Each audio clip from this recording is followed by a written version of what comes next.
digital newspapers mainly tonight, but we'll also cover a little bit about newspapers in general. Nancy was saying how she's found a lot of wonderful things over the years in newspapers, and I must admit, I really love newspapers. Some of the things we're going to talk about is what we can find in newspapers, how to find out if our ancestors, which newspapers would cover our ancestors, and also how to search them digitally or by browsing. So some of the information that you can find in a newspaper might be the vitals that we think of a lot of times in family history, birth, and there are several different ways that a birth can appear in the newspaper. You get the hospital notifications. For instance, we can tell this baby was born at Bannock Memorial Hospital. So the parents' names, well, in this case, Mr. and Mrs. Earl Pixton. We have their address at that time. So that's something that we can add to our timeline and know where they were at a certain period in time. We also have the sex and date of the baby's birth. And then some of the smaller towns, you'll get a more filled out announcement. This is one from my hometown, and there's 5 generations listed in this birth announcement. Starting with the baby, his parents, grandparents, great-grandparents, and great-great-grandparents. It also includes where they're living at the time. So if you're unsure where the great-great-grandparent died, you at least know where they were living at the time of this child's birth, and that can help narrow your search for a death record. Birthday celebrations. A lot of times people are in there for pretty much 60 and beyond on the 5s. A lot of times the birthday celebration will list where they were born, who their parents are, who they married, how many children they had. In this case, it lists when her husband passed away, tells where her children are living now. This is a good way to find marriage names for daughters when they show up in their parents' article on their birthday celebration. And some do birthday calendars. I didn't post an example of that one, but in my hometown newspaper, every month they list the people who have a birthday that month and what day it is. Marriage records.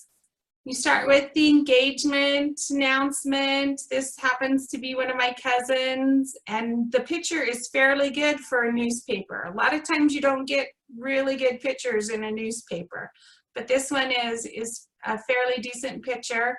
It gives me her name and her parents, his name and his parents' name, where the parents are living, where they're going to school, what they're going to do, or where they're going to get married. And then we have the wedding announcement. The further you go back, the more elaborate the wedding announcements get. When my parents had their 60th anniversary, I read through the wedding announcement so that I could make a cake like the one they had at their wedding, because it was that descriptive. And even in this one, my mom is her sister's matron of honor, and it describes her dress down to the length and how the collar looked. It also a lot of times will tell you who came from out of town to this particular event. So that's a good way to get relatives' names also.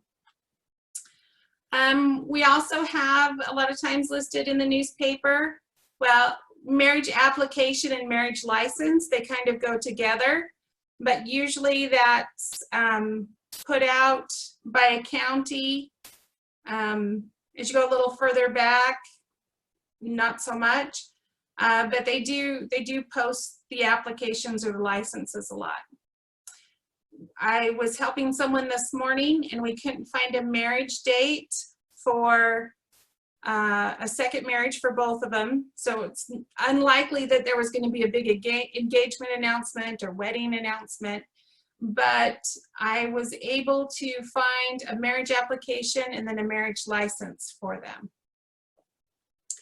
And then divorces were also published in the newspaper. Sometimes they're part of a court report, and sometimes they're listed under divorce. And then, of course, anniversaries. Again, after you hit 50, I've even seen some that were like 40th anniversaries or 25th. There's often an article in the newspaper about that special occasion listing, usually when they got married and where they lived. A lot of times you'll see travel logs in the anniversary ones. This particular one says when they were first married, they were in Mammoth and Eureka, Utah. And then in 1912, they moved to Sugarville, and they were among the first settlers there. It also talks about some of the different jobs and callings in the church that they've had. And again, lists the children. The next vital that we can see is death. Well, oftentimes there's a death notice from the hospital. In obituaries, everyone loves an obituary just because it's usually packed with a lot of good information, including births, parents, where they went to school, what they did for a living, again, kind of a travel log, usually something nice about them, and then lists not only the siblings that are currently alive or survivors that are currently alive, but those that have passed away. And oftentimes that can help you narrow down a death date for someone else in the family. And again, this is a good way to find married names for sisters or female children. So in addition to the obituary, sometimes you'll have a funeral notice that talks about the funeral, who participated in it, who the casket bearers were, which are often relatives. So even if you find an obituary, and again, this is a little further back, go ahead and go a few days ahead to see if there's a funeral notice that talks about what happened at the funeral. Another death record that we see in the newspapers are probate notices. So it would be in the legal notices, and a lot of times they have to list the heirs for someone who has passed away so that they can be there for the reading of the will. And then sometimes you get really lucky and get something like a cemetery report. So I could not find the death date for my third great grandmother who had come to America, and there was no obituary that I could find for her, but I found the Heber City Sexton's report published in January of 1896. And she is listed as having died September 22nd, and that would have been of 1895. So that was a aha moment for me. Okay, and other things that we might find in a newspaper are land transactions, both when they're transferring land from one person to another. A lot of times it can be from parent to child, or they sell it to a relative because they're moving somewhere else. But also if they were homesteaders, they had to publish their final declaration in the newspaper. I can't remember if it was 3 or 5 times. I think it's 5, but they had to publish that they had completed their homestead in case there were any claims on it. Schools or graduation announcements. Someone posted the other day the little letters to Santa that our class had written when we were in first grade, and it was just fun to see. And oftentimes when classes graduate, they list all the people that are graduating, and that can give you a guesstimation on when they were born, by what year they graduated. Awards or recognitions, a lot of times those will pop up, whether it be from work or school or civic clubs. Sometimes you see stories or histories published. I know I've seen in Malad, in our newspaper, they used to publish a different history. They were doing like a series. So once a month, they would publish someone's history. Definitely, you'll see travel logs. And these can be good because sometimes it tells you why they're traveling. For instance, I found out when someone died because his daughter went to his funeral, and it was published in her newspaper that she had traveled to such and such place for her father's funeral. Oops. Police log, always fun to find your relatives there. It's kind of interesting. We had someone come into the Family History Center in Nampa, and he told me that it was rumored that his relative was a bootlegger. And we ended up finding an article in the newspaper that talked about him being in a car chase and throwing the stuff out the window. And then when they arrested him, the police described him as having imbibed on some of his product. So it's always interesting to find them there. Clubs and societies, especially if it's like a volunteer society or a society that publishes minutes of their meetings every week, things from 4-H to ladies' literary clubs. Sometimes you can find your ancestors in those. Sometimes you'll get the rare article that just gives you genealogy and tells you about the history of a family. In this case, someone is asking for genealogy. This is the Duce family in Utah. He lists everything he knows about his parents, all of the children and their birth dates. I've seen it in East Coast papers a lot.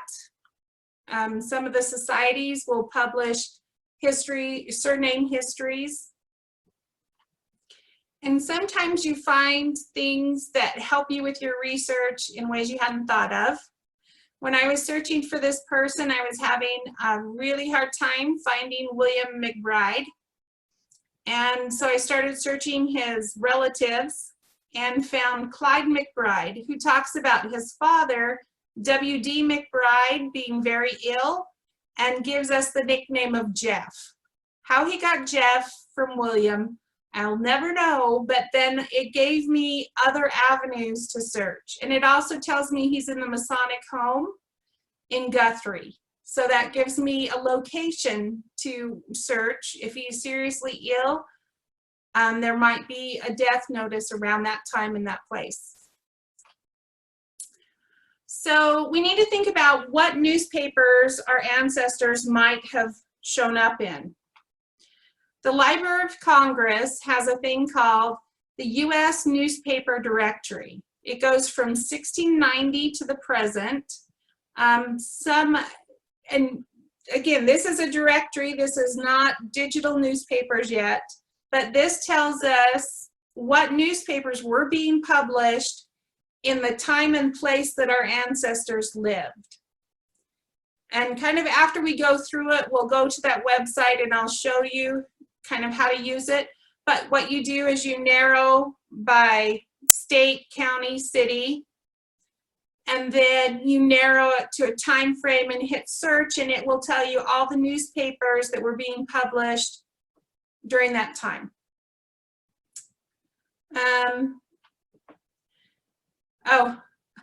So I redid my presentation today, so my article popped up with my thing, but schools and universities had newspapers. What high school or university did your ancestor attend? I found this article in the Rick's Scroll, and it's about my father when he was a freshman going to school for the first time, and tells how tall he is, how much he weighed, what he'd done in high school, because now he was playing football for Rick's, and what his goals were. He wanted to go on a mission and be a basketball coach. He was majoring in physical education. And I like this part. His face lit up immediately when I mentioned girls. So I don't believe it was necessary to get the details. Well, shortly after his freshman year, his father had a heart attack and he had to leave school and go take care of the farm and his brothers and siblings. And he never did become a coach, a basketball coach, and he wasn't able to go on a mission, but he never complained about any of that stuff. And so that really is heartwarming for me to see this article and see how he always kept a positive attitude and some of the goals that he had. Did your ancestors serve in the military? There are military newspapers that can be searched. Sometimes you might not find your ancestor's name in the military, but you could search what group he was with, what regiment, what company, and you might be able to find something along those lines. There's foreign language newspapers. Did your ancestor come recently from Germany enough that he would show up in the German language newspapers or the Swedish language newspapers? Some of those are available through the Library of Congress. Some of them are available on the different sites that we'll talk about. But I found one woman's obituary in the German newspaper, and I was unable to find it in any English-speaking newspapers. Where to find digital newspapers? So we have the paid databases that a lot of times people think of, newspapers.com, genealogybank.com, newspaper archive. They do have some fun bells and whistles, like you can clip and keep articles. We'll kind of go to these websites at the end, but they are really nice. I do subscribe to 2 of them because I do get a lot of information from them, but it's not the only place I get information. So then also some digitizing companies, when they digitize the newspapers, they get contracts to make those databases available. One of them that I really love is called Elefind.com, and it's from the company Veridian. So on Elefind, Library of Congress is one of its customers. So when you search on Elefind, it searches everything that's been digitized for chronicling America. It also has the California newspaper collection. It has a lot of Australian newspapers. They're the company that does the Australian Library Trove. They're digitizing. So it has all of those newspapers. In case you had some convicts like me that got sent to Australia, you can follow those lines too. Another one that I just found today that I'm really excited about is AdvantageArchives.com.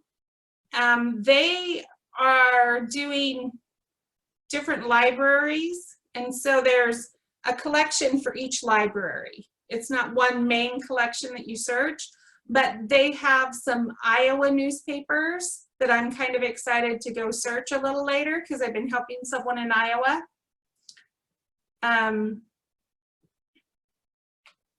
Another place to find digital newspapers is a website called The Ancestor Hunt. And this man is amazing.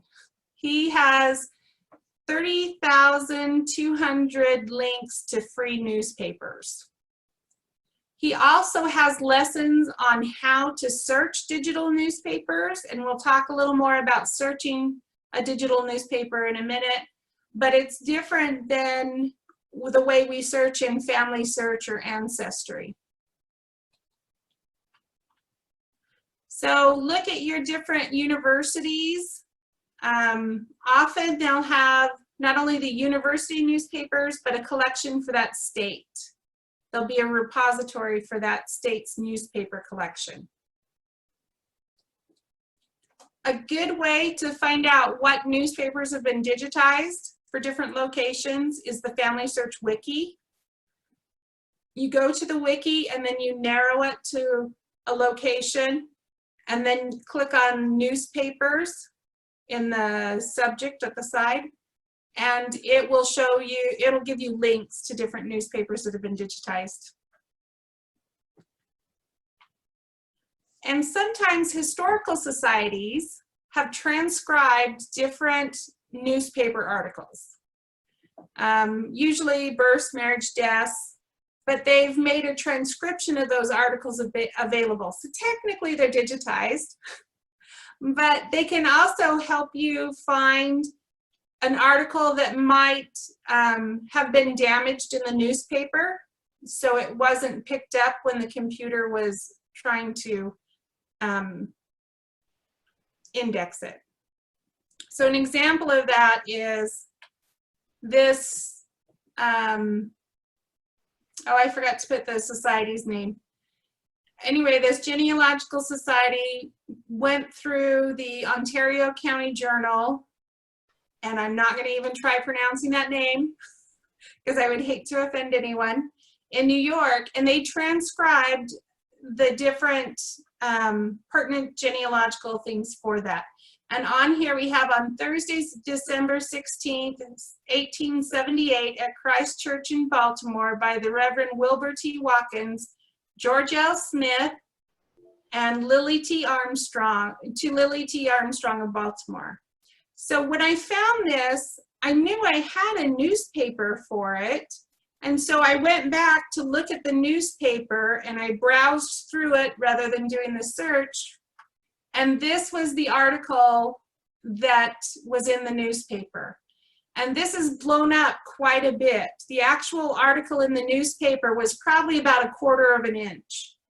So the computer that was trying to understand this newspaper was unable to read this because of how warped it is, how broken up the ink is, and how small it was. But because it had been indexed by a society, I was able to go back and find the actual print of it. Hey, Pam. Yeah. There are a couple of questions in chat. Sure. I don't know if you need to go back a couple of pages to Sure when you have your thing. list of newspapers. That one, I think. Okay. This is, which two do you subscribe to and why? I subscribe to newspapers.com and Genealogy Bank. Oh, and I just realized that's a spelling error. It's bank, not banks. I like newspapers because I find it easy to search. I like to keep my clippings. I'm working with someone else on a few surname lines, and they're able to follow me and see what I clip, and I'm able to follow them and see what they clip. I can also attach newspapers directly to Ancestry. Genealogy Bank, there is a collection in Family Search for Genealogy Bank obituaries. It's not quite as complete as the website. And I usually do Genealogy Bank if it's on special, and I usually do it for about 6 months, and then I go off for a little while. Just because it has different newspapers that newspapers.com doesn't. This is kind of like with the collections that we search in Family Search and Ancestry. They are contracts, and so some websites will be contracted to be able to show certain newspapers, and others will contract with a different company. Now, newspapers.com has 2 different levels of membership. The basic level we have at the Family History Center. So when we are able to meet at the Family History Center again, that is available at the center. And then they have a publisher's level, and I do subscribe to the publisher's level because I do a lot in newspapers.com. What was your other questions? So just to follow up on that, how much do the newspaper subscriptions cost? I'm almost embarrassed to say. They do cost a little bit. I think for newspapers, I want to say it's about $120 for a year. For Genealogy Bank, I think I paid, turns out to be less than $4 for 12 months. So if we do that math, it's 48, is that right? Yeah. Somewhere around there. Newspaper Archive, I'm not sure how much it currently costs. Newspapers.com, I think you get a break if you have an Ancestry account, so you want to let them know that. And I think they only do 6 months at a time right now. And newspapers.com is free at the Family History Center? The basic level is. Okay. The publisher's level is not. But you can still find quite a bit on the basic level. When you are searching on Ancestry, sometimes it'll give you a hint for a newspaper article and want you to go to newspapers.com, because newspapers.com is a subsidiary of Ancestry.com. And I think it usually tells you whether it's basic or professional when it does that. I'm not positive. And I will have a handout, an updated handout, because like I said, I just found this one, the archives, Advantage Archives one, so I'm going to do an updated handout that we can send out. So just leave your email address. Any other questions?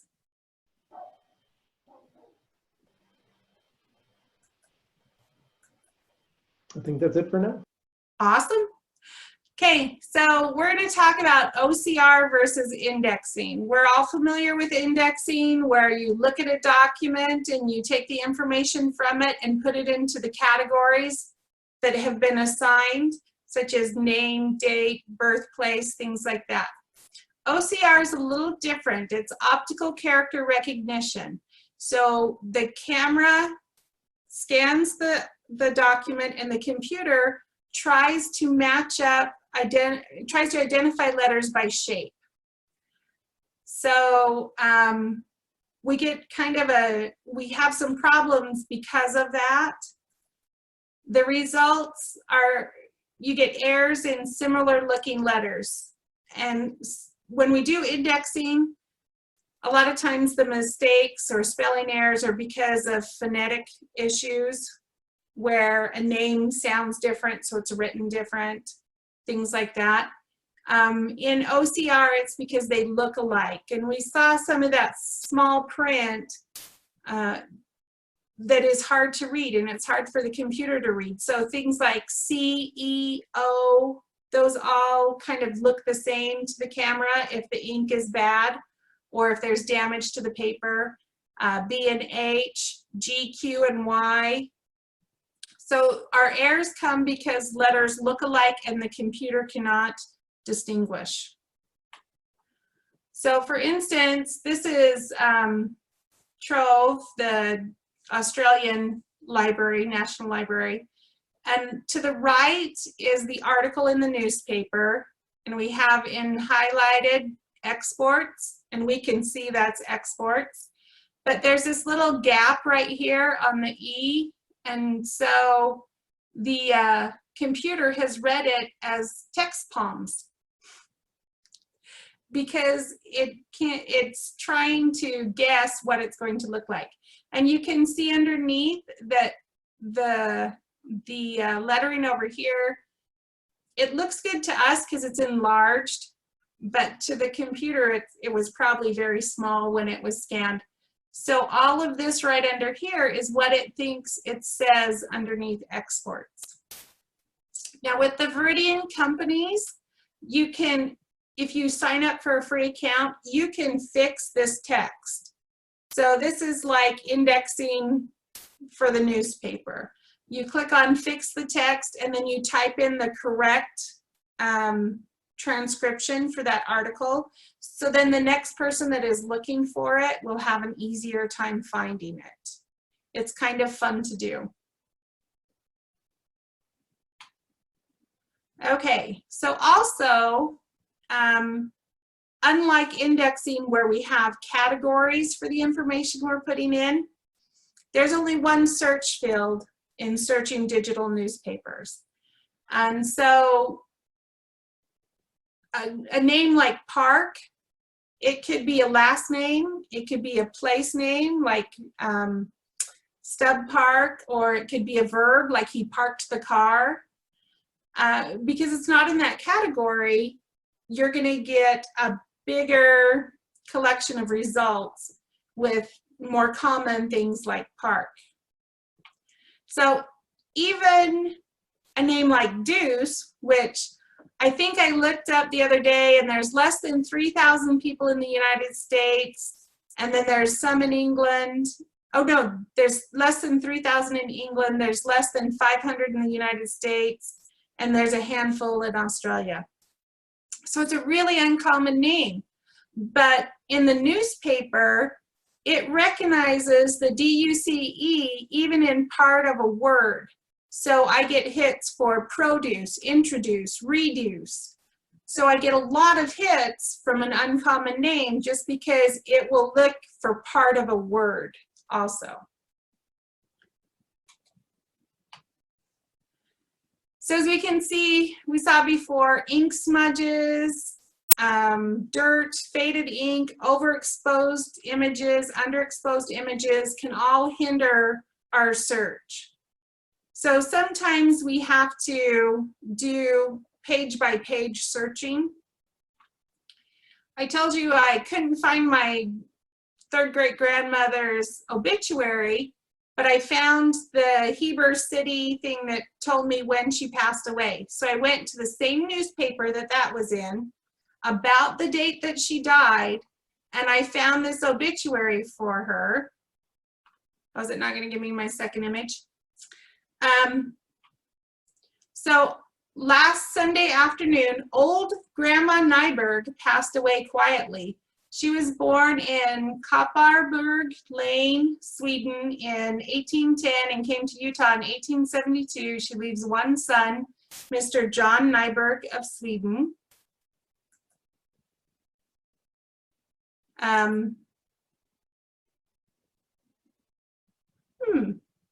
That's odd. Anyway, it goes on with the rest of her obituary, but she's referred to as old Grandma Nyberg. It never says her first name. Oh, I know what I did. I forgot to get rid of my thing.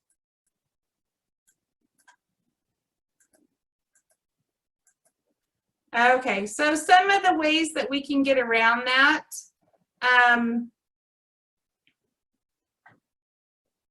Just a second.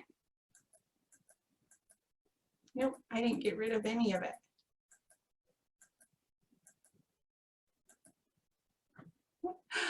Oh, good times. Okay, so some of the ways we can get around it is to, instead of search a name that sounds like the name we're looking for, think of ways that the letters might have been mixed up. So instead of Hannah, make it a B and put Banna. Try and do it that way. Search for addresses, known addresses.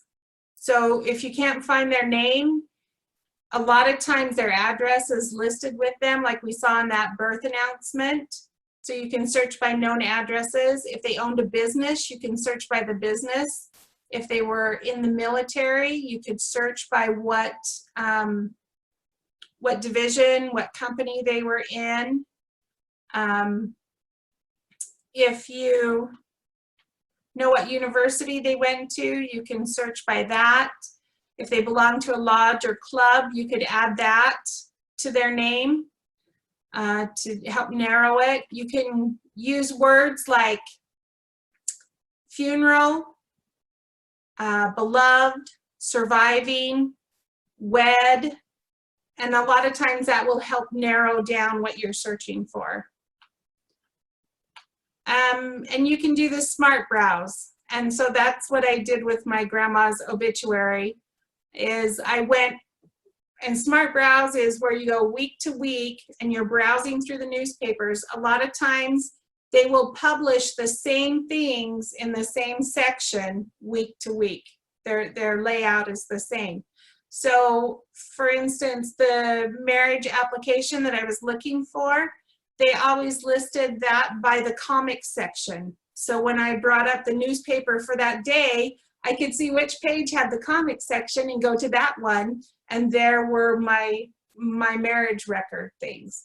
So that's how I went through each day. I just went to the comics section. And Yeah, I do get that that's kind of funny that the marriages are in the comic section now. Okay, so there's the rest of Grandma's obituary. She'd been ill for 2 years and confined to her bed, and it tells where the funeral was and who performed it. And so by searching these newspapers, sometimes we can get those links and we find that long lost family that we've been searching for. I'm gonna bring up some of those websites. We'll do that just by swinging this over here. So do I have any questions before I kind of go over some of the websites? We good? Okay. So this first one is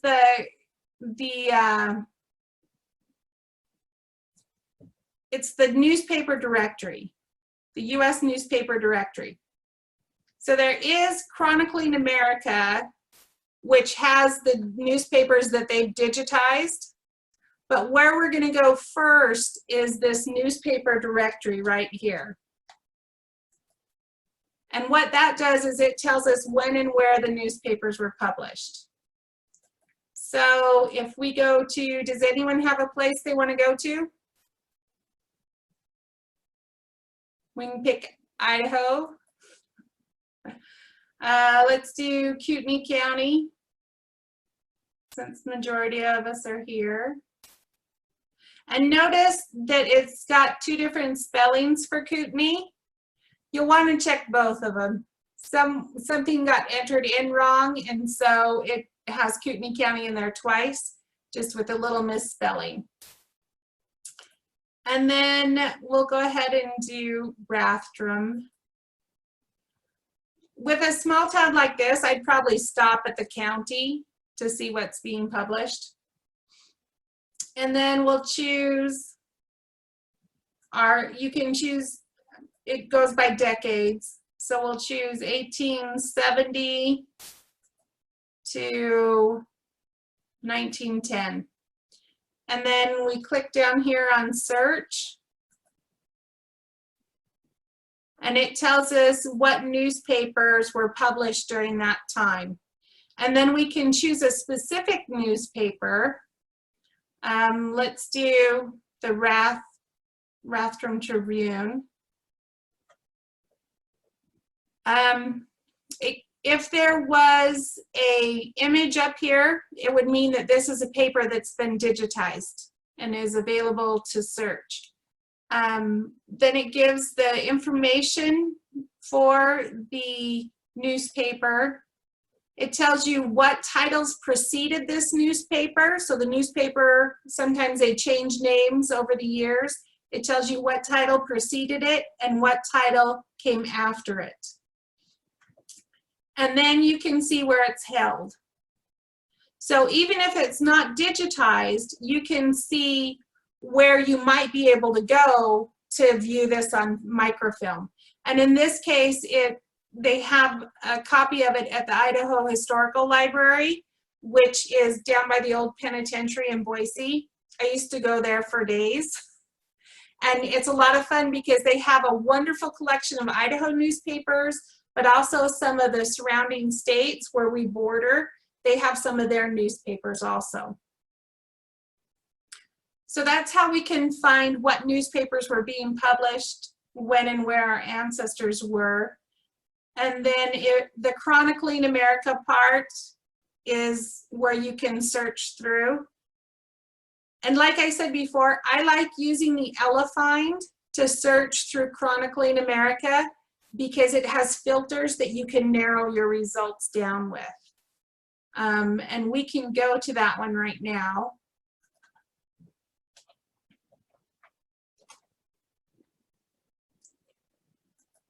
So for instance, let's put in,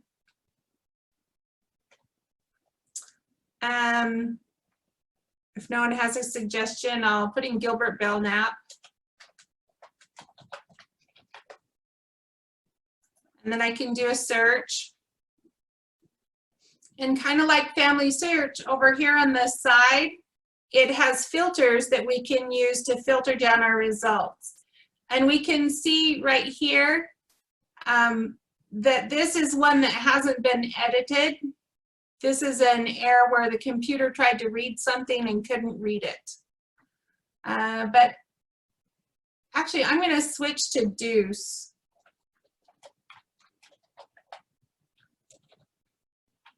Because evidently no Belknaps made it to Australia.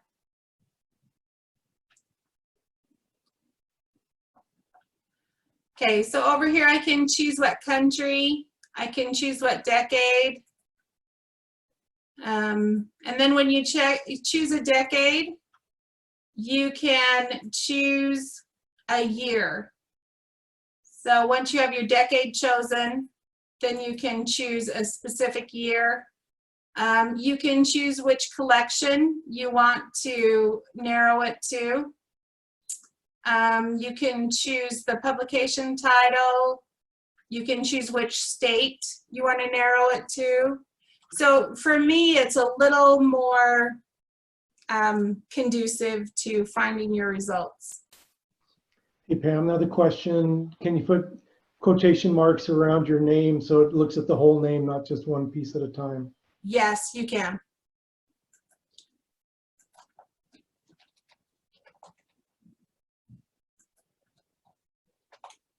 Pam, can you print these articles?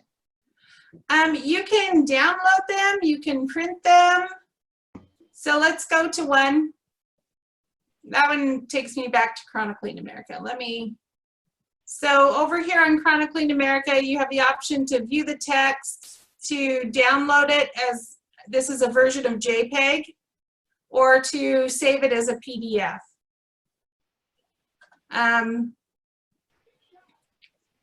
So saving it as a JPEG is a pretty large file. You'll probably want to crop it once you've downloaded it. But most of the newspapers allow you to download or save in a file. This is the Ancestor Hunt, that website that we talked about. He has his links grouped by state. He does have some special ones for different ethnicities, college and high school newspapers. He has a lot of Canadian ones, and then he has just a few of the world ones. So this is an example of, let me actually start from the beginning. So this is a way to find newspapers via the wiki, and this is probably more for international ones because the newspaper directory pretty much has you covered for the United States. So for instance, if I wanted to find newspapers in Sweden, I would choose my country, being Sweden, and then over here under record types, we have newspapers. So when I click on that, it's going to take me to the newspaper section, and it would tell you about libraries and archives, newspaper directory, but also digital newspapers. And so this has a couple links that I can go to try and figure out if I can read Swedish enough to look at their newspapers. But there were some newspapers in the US that are in the Swedish language, as well as German, I've seen, and I've seen a few Spanish. So this is an example of newspapers.com. We can see I'm signed in. Can type in, we'll do Thomas Duce again, and we'll do the quotes.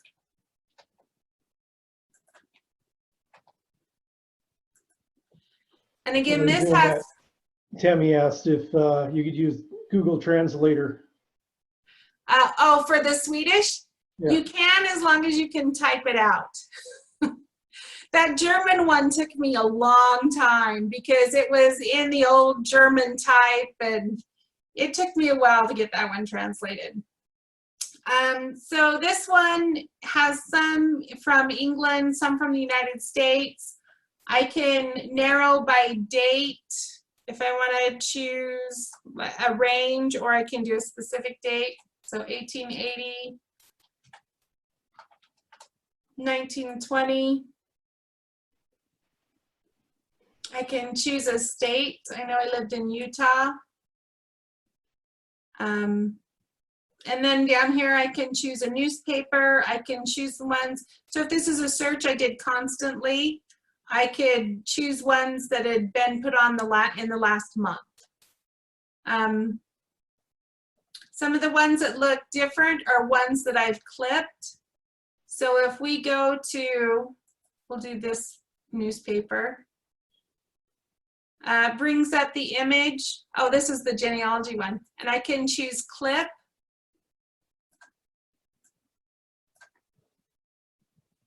And make my box the size of the article and add a title, Duce Family Genealogy. And I can clip that. And then right here, I can add it to Ancestry, view the clipping, or share it. So when I add it to Ancestry, it asks what tree I want to put it in and who I want to attach it to.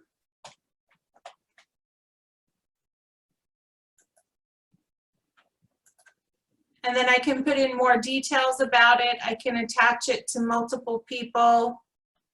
And then I can hit save.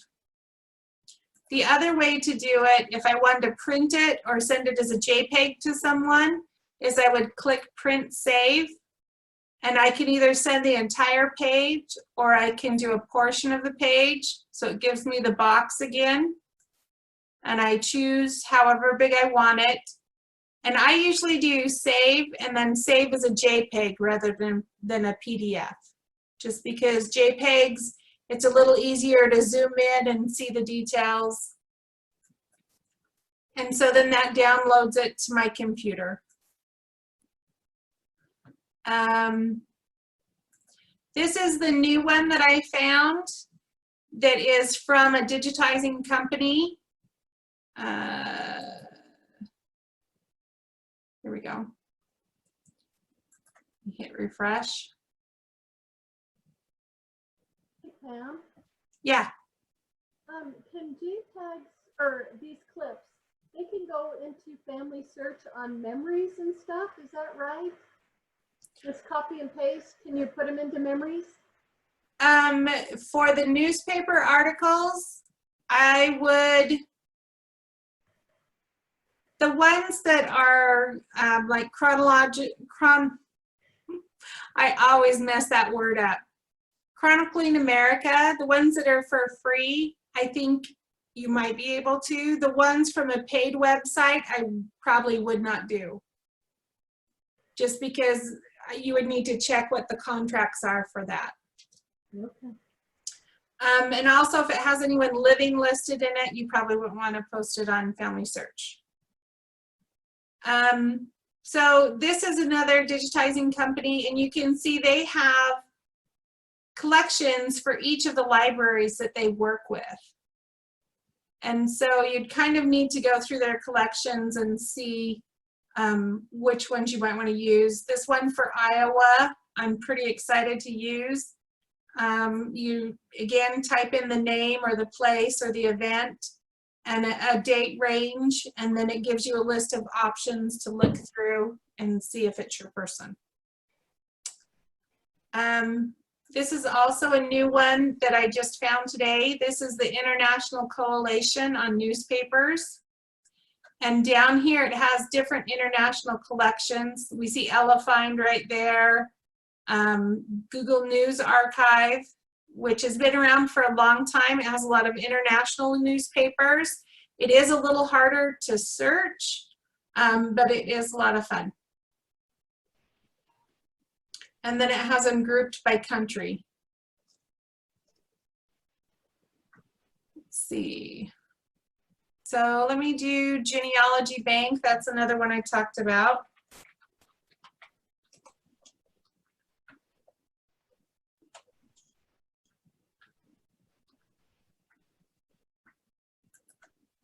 Any names people want to search?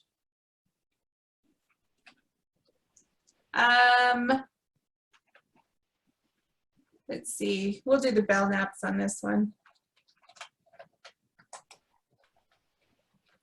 And again, I can choose a date range. You can add in keywords. You can narrow it by state, newspaper, and collections. I'll show you once we've done the search.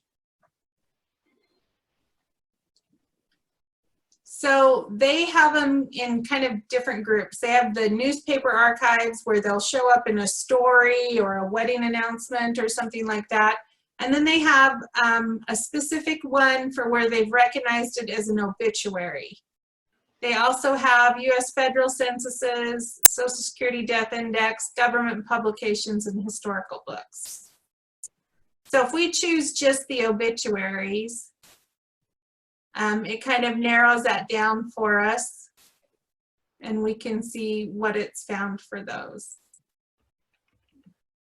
And it has some recent ones too. That's exciting.